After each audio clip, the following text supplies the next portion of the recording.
Hello everyone, welcome to Poorvi's kitchen and blogs.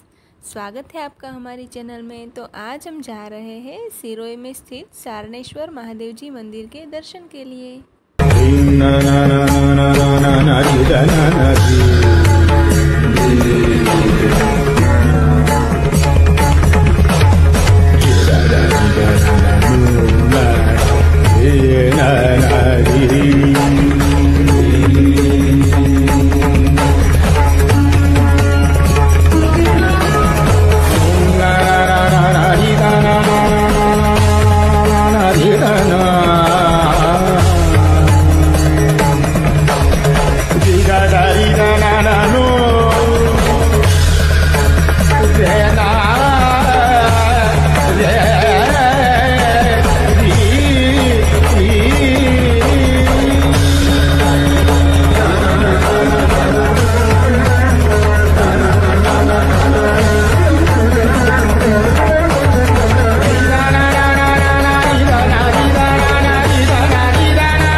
Hello friends, तो finally हम पहुंच चुके हैं सारणेश्वर महादेव के दर्शन करने के लिए। सिरोही घाटी में बसे हुआ एक बहुत ही पुरातनी मंदिर, 1200 ईस्वी सन का बसा हुआ सारणेश्वर महादेव। तो चलिए आपको सारणेश्वर महादेव का मंदिर दिखाते हैं और महादेव के दर्शन करवाते हैं। जय शिव।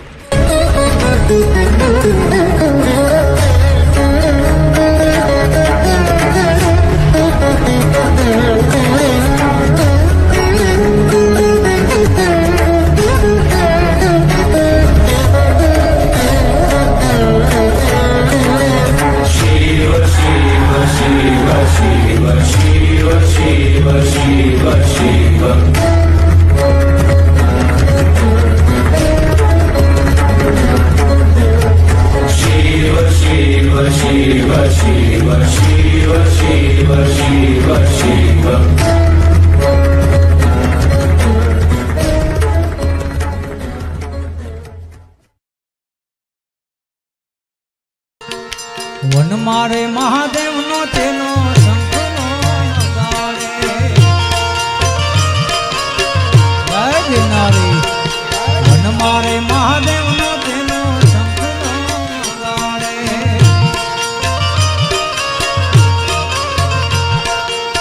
शंखलानो नाद रे जुमा भाई महादेव ना मेळे हालो रे मारुति।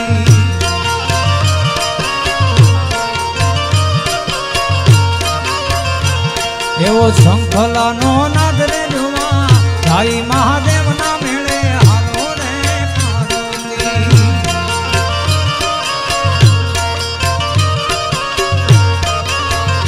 ओला गोवाळिया ने कोण हाम जावे रे ब्रज मन कोण लई जा।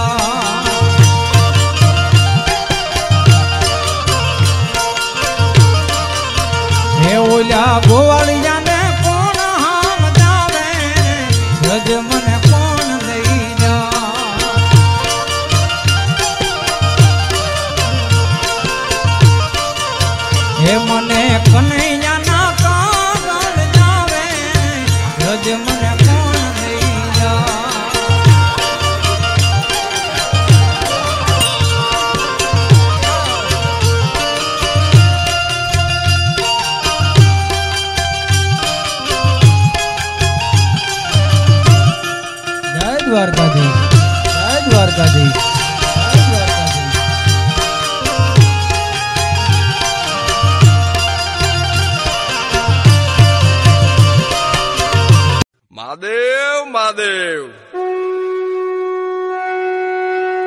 अब कैंकर भूत भयंकर भूतनाथ अतंकर तय नकतय बनके तण जंबर बातय भंकर गादित जंगर पांक तय डमरू डंकर पांक डंकर शंकर तय कैलाश सर पर में हर मोद दरी पशुपालन का प्रदान नाच करें हंताल पुदक भूकट हाकट ताकट तीकट नाच करे द्रद्रा तिथि कट तीकट तो कट पट परंगट पैर परेंद्र दड़े नक दो दाकट तीकट कैकट गौर कुताल तरे पर में हर मोद दरी पशुपालन का प्रदान नाच करें जी का प्रदान नाच करें विठल विठल विठल। अरे जितना जिसके भाग्य में लिखा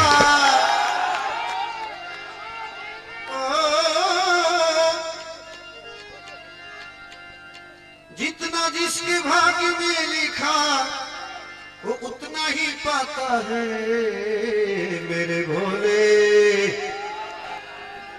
शिव लहरी मेरे भोले के। तो फ्रेंड्स चलिए अब हम सारनेश्वर महादेव जी का इतिहास जान लेते हैं यहाँ के पुजारी जी से। ये यहाँ पे मुख्य जो शिवलिंग है इसे प्राचीन शिवलिंग है वेदनाथ महादेव का, जो लगभग 3000 साल पुराना पांडु राजा जो पहाड़ी में हुए थे उनके द्वारा स्थापित किए, वो पीपल के नीचे वो प्राचीन मंदिर है।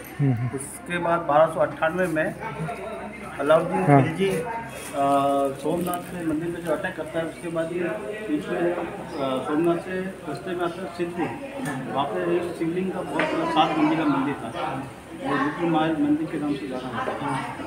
रुद्र महल जो आज खनिज अवस्था वहाँ पे सिद्धपुर पाटन, वहाँ पे वो मंदिर को सोलंकी साम्राज्य का पूरा खत्म करके उस मंदिर को ध्वस्त कर दिया। ध्वस्त करने के बाद उसने शिवलिंग को तोड़ नहीं पाया तो उसको पूरा जड़ से उखाड़ के फिर उसने हाथी के पीछे दिल्ली में बांध के उसको लेके जाना दिल्ली। हाँ, जैसे कि ये वाले रास्ते से लेके जा पुजारी जी बता रहे हैं, रुद्र महल मंदिर सिद्धपुर पाटन के अंदर आया हुआ है, जहाँ पे सोलंकी वंश का राज्य था। उस टाइम पे उनका मतलब पश्चिम था। उस टाइम पे अलाउद्दीन खिलजी जब आया था, अपना भारत में प्रवेश हुआ था, तो गुजरात के अंदर वो जितने भी अपने प्राचीन हिंदू मंदिर और जो फैला हुआ था उसको ध्वस्त करता था, मंदिरों को तोड़ता था और वहाँ की शिवलिंग और मूर्तियों को खंडित करके और दिल्ली ले जाता था और उसको अपमानित करता था, लोगों के बीच में रख के उसका अपमान करता था। तो वहाँ उस टाइम पे सिद्धपुर में अपने जो महादेव का मंदिर था, जो कि अभी सारनेश्वर महादेव यहाँ पे सिरोही घाटी में बसे हुए हैं, जो पहले सिद्धपुर में सोलंकी वंश के अंदर उनकी पूजा होती थी। तो वो उस टाइम पे अलाउद्दीन खिलजी आता है, वहाँ महादेव को मंदिर को ध्वस्त करता है, शिवलिंग को ध्वस्त करता है और शिवलिंग को गाय की जो मतलब मांस होता है और जो उनका चमड़ा होता है खाल के अंदर लपेट के और लहूलुहान करके और हाथी के पीछे बांध के घसीटते हुए दिल्ली ले जा रहा था। तो उस टाइम पे दिल्ली ले जाते वक्त बीच में पड़ता है अपना सिरोही घाटी राजस्थान, जहाँ पे अपना पड़ता है ये जो सारनेश्वर घाटी है वो। तो उस टाइम पे यहाँ पे सारनेश्वर में जो हुआ था वो हमको महाराज जी अब बताएंगे। तो उसके बाद में जब यहाँ के राजा को पता था यहाँ पे देवड़ा का शासन था, परमाणु का शासन था माउंट आबू में, और उनके संबंधी थे जालोर के भी थे। इस तरह से 2-3 राज्यों की सेनाओं ने मिलकर युद्ध किया था और उसको हरा के शिवलिंग को उसके साथ विजय करके यहाँ पे स्थापित किया था। जो शनेश्वर नाम है इसका, शनेश्वर। ये ईस्वी कब से बसा हुआ है? क्षत्रिय वाला शनेश्वर से है। 1298 में स्थापना हुई थी।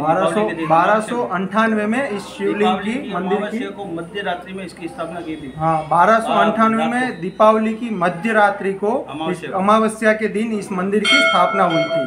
और इस मंदिर का एक चीज़ ये भी फेमस है, यहाँ पे जो रबारी समाज है अपना, उनका यहाँ पे मतलब कि बहुत ही योगदान रहा है। हाँ, जब अलाउद्दीन खिलजी सारनेश्वर महादेव को ले जा रहा था, तब यहाँ के जो राजा वंशज थे उन्होंने सारनेश्वर महादेव की शिवलिंग को बचा के यहाँ पे घाटी के अंदर पहाड़ियों के अंदर छिपा दिया था।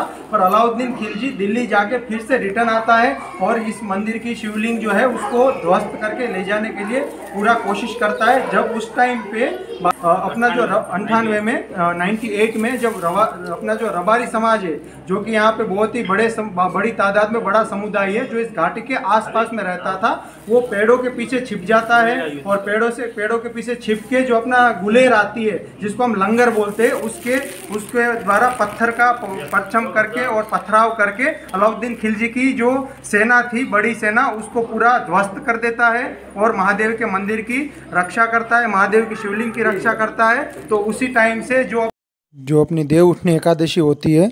उस दिन यहाँ पे बहुत ही बड़ी तादाद में रबारी समाज इकट्ठा होता है और उनका यहाँ पे मेला लगता है, जिसको देव उठनी एकादशी का मेला बोलते हैं। रबारी समाज का बहुत ही प्राचीन मेला बोलते हैं, जो सारनेश्वर महादेव में लगाया जाता है। एक दिन उनको दिया हुआ है उसी बारे में और अपने महादेव के शिवलिंग के बारे में अब हम महाराज जी से पूछते हैं। यहाँ पे जो प्राचीन बसा हुआ कुंड है उसका क्या इतिहास है? एक कुंड प्राकृतिक स्रोत है जल का, जो गंगा 12 महीने एक दिन गंगा आती है स्वयं इसमें। हाँ, ठीक है। उसके 9 दिन के लिए सेकंड टाइम जब आया था तो देवाजी समाज जो राजाओं ने जो हरा दिया था उसको, हरने के बाद वो अस्वस्थ हो गया था, कुष्ठ हो गया था उसको, तो उसने इसी रास्ते के सामने कहीं जो अपना कैंप लगाया हुआ था। यहाँ से पानी के अंदर कोई बैठ के उसके कैंप में गया, वहाँ पे उसके पानी के छींटे उसके ऊपर पड़े तो रास्ते में दाम गया। उसने जानकारी प्राप्त की भाई साहब कहाँ से कैसे पानी में बैठ के आया, जहाँ से मुझे इस पानी से थोड़ा स्वस्थ महसूस हो रहा है। उसके बाद उसने सैनिकों से पता लगा कि अंदर भगवान सारनेश्वर जो मंदिर है वहाँ पर प्राचीन जल का स्रोत है, उस जल से आपको ही कोई डॉक्टर उसने और जल को मंगाया। फिर यहाँ पे कहते हैं कि 1.25 महीना 1.5 महीना रुका, उसको स्नान किया, तो उसके बाद में उसका तकलीफ जब दूर हुई तो उसका भी भाव चेंज हो गया। तो अभी जैसे ये कुंड है आज भी अलौकिक चमत्कार चालू है इसका, जैसे अलौकिक गंगा यहाँ पे बसती है, तो कुष्ठ रोग जिसको भी हो यहाँ पे आए तो उनको बिल्कुल इस पानी से लाभ मिलता है, आज बिल्कुल मिलता है। तो फ्रेंड्स, जैसे आपने जाना कि इस कुंड का इतना महत्व है कि जिनको कुष्ठ रोग होता है, जैसे कि अलाउद्दीन खिलजी सेकंड युद्ध में जब यहाँ पे आया था तब उसको कुष्ठ रोग हो गया था, और किसी एक पशु जैसे कि कुत्ते ने यहाँ पे इस पानी का टच में आता है और यहाँ से वो अलाउद्दीन खिलजी के कैंप में जाता है और कुछ छींटे अलाउद्दीन खिलजी तक पहुँचते हैं, उड़ते हैं, और उस छींटे से उसको बहुत राहत मिलती है कुष्ठ रोग में। तो इससे उसको पता चलता है कि यहाँ पे कोई अलौकिक ऐसा पानी का स्रोत है जिससे कि कुष्ठ रोग में बहुत ही राहत मिलती है और उससे छुटकारा मिलता है। तो वो इस कुंड के पास आता है, इसका पता करता है और जानकारी लेने के बाद इस कुंड में स्नान करता है और यहाँ 1 से 1.5 महीना रुक के और अपना कुष्ठ रोग जो है उसको मिटाने के लिए उस कुंड के पानी से नहा के, जल से स्नान करके और अपना कुष्ठ रोग का निर्माण करता है। एक पानी का स्रोत जहाँ से आता है उस कुंड के दर्शन करवाते हैं।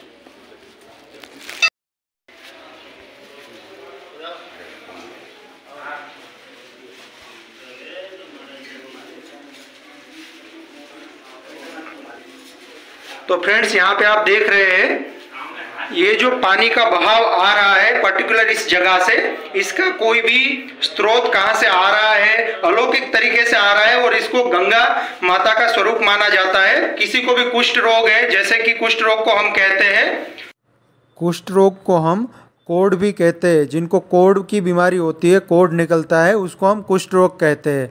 तो एक कोढ़ जो निकलता है, कुष्ठ रोग जिसको होता है, उनको बहुत तकलीफ सहन करनी पड़ती है और भगवान ने एक ये जल का ऐसा स्रोत दिया है जिसको ग्रहण करने से इस रोग से छुटकारा मिलता है और बहुत ही राहत का अनुभव होता है। तो इस पानी का इस घोर कलयुग में भी अभी भी इतना ही प्रभाव है जितना पहले था।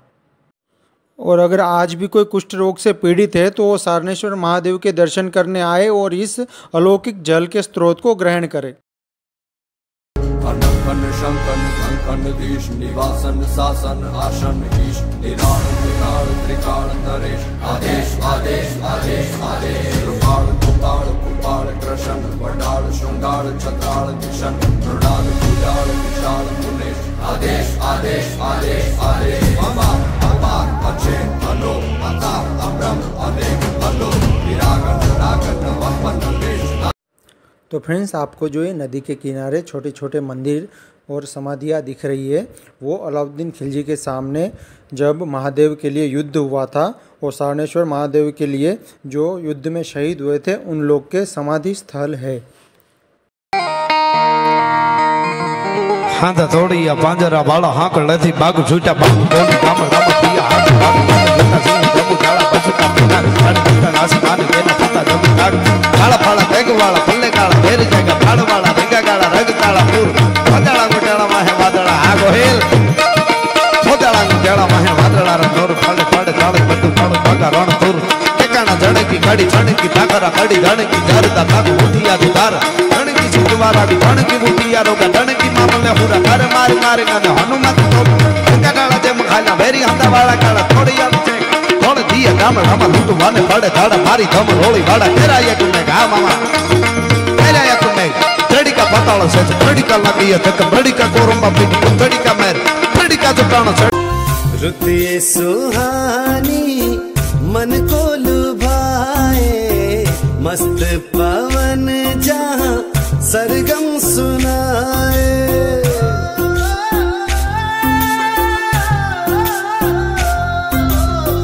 रुतिए सुहानी मन को लुभाए मस्त पवन जहां सरगम सुनाए ऐसी एक तस्वीर के जैसा प्यारा राजस्थान एक चमकी तकदीर के जैसा प्यारा राजस्थान हो रुतिए